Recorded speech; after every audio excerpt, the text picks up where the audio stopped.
வணக்கம்.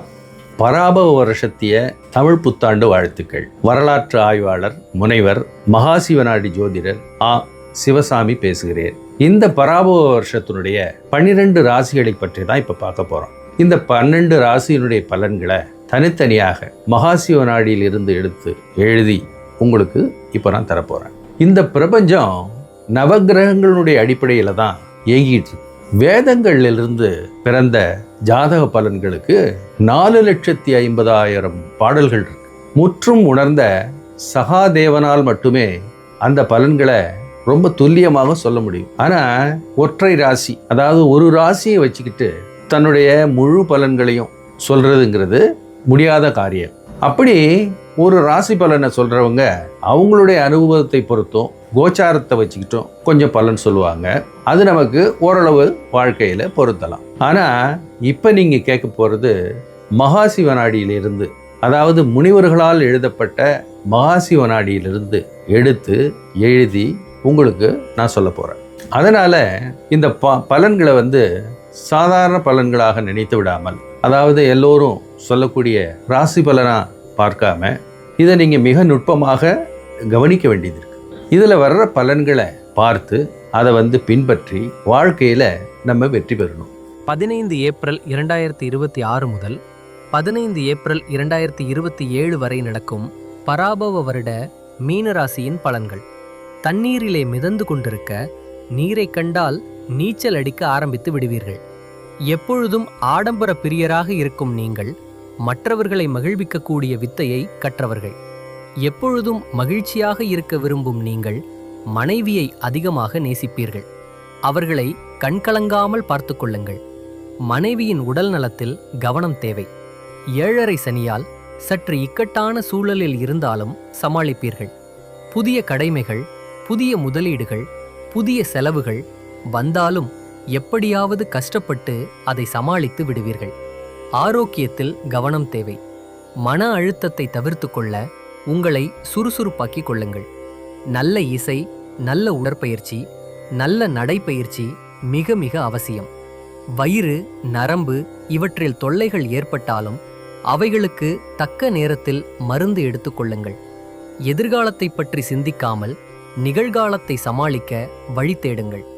தனது சொந்த அறிவால் எதிரியின் சூழ்ச்சி வெல்லும் ஆற்றல் படைத்த உங்களுக்கு பொறுமை மிக மிக அவசியம். அதிக வேலை, தொழில் சுமை, உத்தியோகத்தில் திடீர் சுணக்கம் ஏற்பட்டாலும் முருகனை வழிபடுவதன் மூலமாக வெற்றியடைவீர்கள். உடன் பிறந்தவர்கள், நண்பர்களால் ஏமாற்றப்பட்டாலும் கவனமாக இருந்து தப்பித்து விடுவீர்கள். அவர்களோடு வாதம் செய்யாமல் அன்போடு செயல்படுங்கள். தொழிலில் இருக்கும் மந்த நிலை மாறி விருப்பப்படாத இடமாற்றங்கள் ஏற்பட்டாலும் சொந்த அறிவின் மூலமாக வாழ்க்கையில் வெற்றி பெறுவீர்கள். அவ்வப்போது ஊனமுற்றவர்களுக்கு சனிக்கிழமைகளில் சாப்பாடு போடுவதும், ஆஞ்சநேய வழிபாடும், திருச்செந்தூருக்கு சென்று முருகனை வழிபடுவதும் நன்மையை தரும். முடிந்தால் அறுபடை வீட்டுக்கு சென்று வாருங்கள். கடன் சுமை குறையும். குழந்தைகள் வழியில் கல்வி, திருமணம், வெளிநாட்டு பயணம் வெற்றி பெறுவதற்கு வாய்ப்பு இருக்கிறது.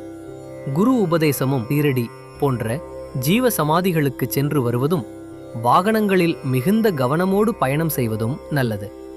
கொடுக்கல் வாங்கலில் கவனமும் நிதானமான பேச்சும் தேவை.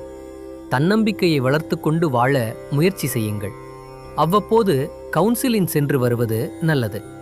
கனக புஷ்பராக கல்லை அணிந்து தீமையிலிருந்து தப்பித்து விடுங்கள்.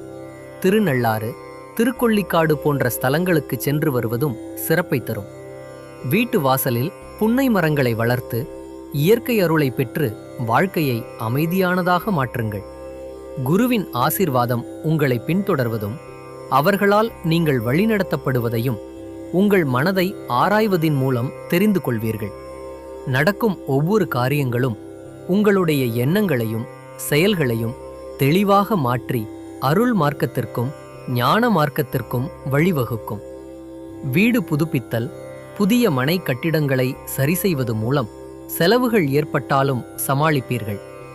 உணவு கட்டுப்பாடும் குடும்பத்தாருக்கு நன்மையை அளிக்கும்.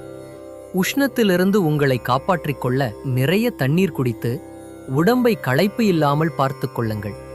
போராட்டம், தடைகளும் அவ்வப்போது தென்பட்டாலும் சமாளிப்பீர்கள். இறையின் அருள் உங்கள் கூடவே இருக்கிறது. ரிஷப ராசிக்காரர்களாலும் சிம்ம ராசிக்காரர்களாலும் துலாம் ராசிக்காரர்களாலும் உங்களுக்கு துன்பம் ஏற்பட வாய்ப்பிருக்கிறது. இந்த ராசிக்காரர்கள் நமது குடும்பத்தின் அங்கத்தினராக இருந்தால் அவர்களிடம் வாதம் செய்யாமல் ஒத்துப்போக முயற்சி செய்யுங்கள். சித்திரை, சுவாதி, விசாகம் நட்சத்திரம் வரும் நாட்களில் மிகுந்த கவனம் தேவை. வாகனத்தில் செல்லும் பொழுதும் நடைபாதையில் செல்லும் பொழுதும் கால் இடராமல் பார்த்து கொள்ளுங்கள். என்னதான் 7.5 சனி காரணமாக இருந்தாலும் போராடி வெற்றி பெற்று இந்த ஆண்டை சிறந்ததாக மாற்றுங்கள். தன்னம்பிக்கை உங்களுக்கு கை கொடுக்கட்டும். என்னுடைய நோக்கம் என்னன்னா, இந்த பலன்களை நீங்கள் மட்டும் அனுபவிக்காமல் எல்லோருக்கும், உங்களுடைய நண்பர்களுக்கும் உங்களுடைய உறவினர்களுக்கும் இதை பகிர்ந்து அவங்களும் நன்மையடைய செய்யுங்க.